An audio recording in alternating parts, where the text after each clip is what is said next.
Hi guys. सो आप में से बहुत सारे लोग होंगे जिन्हें ये बात पता होगी कि मैं एक बिहारी हूँ और एक इंजीनियर भी हूँ। मैंने ये बात क्यों बोला ये मैं भी समझाऊंगा, वीडियो में देखिएगा। तो मैंने बचपन से टेक्निकल सब्जेक्ट्स पढ़े हैं। मेरे को हिस्ट्री, पॉलिटी, ज्योग्राफी इन सब पे कोई लेना देना नहीं था, मुझे समझ ही नहीं आता था।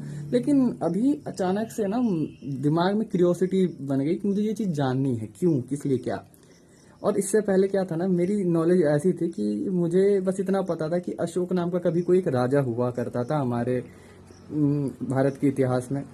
और इतनी ज़्यादा क्लियरिटी थी कि मैं हमेशा कंफ्यूज रहता था कि चंद्रगुप्त मौर्य का बेटा अशोक है या अशोक का बेटा चंद्रगुप्त मौर्य है।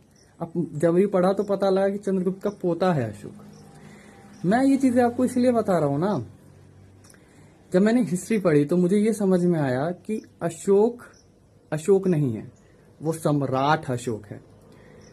और हम बिहारियों के लिए इतनी गर्व की बात है ना कि हम उस ब्लड लाइन से आते हैं।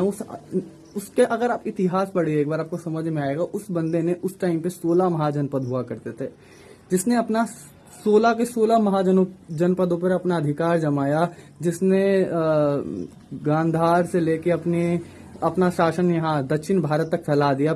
पश्चिम से लेके उत्तर हर जगह उसका शासन था। अखंड भारत जिसे कहते हैं हम, वो उसने स्थापित किया। और हम बिहारियों को ये चीज पता भी नहीं है कि हम किस ब्लड लाइन से आते। क्या अगर आप महाराष्ट्र में जाइएगा तो हर कोई छत्रपति शिवाजी के बारे में रिस्पेक्टफुली बात करेगा। मतलब छत्रपति शिवाजी के बारे में बच्चा बच्चा जानता है। आप राजस्थान जाइएगा, वहां के जो महाराणा प्रताप है या फिर और भी जो शासक है, उनके बारे में बच्चा बच्चा जानता है। हमारे अशोक के बारे में कौन जानता है? अरे मेरे जैसे को देख लो यार, मुझे खुद को नहीं पता था। मैं खुद को इतना वो फील कर रहा था यार, मैं ऐसे ब्लड लाइन से आता हूँ जहाँ के शासक पूरे पूरे भारतवर्ष पे जिन्होंने राज किया, जिस धरती पे मैंने जन्म लिया है, उसका इतिहास इतना पुराना है और यहाँ के बच्चों को पता ही नहीं है इसके बारे में। कितनी अजीब विडंबना है ना।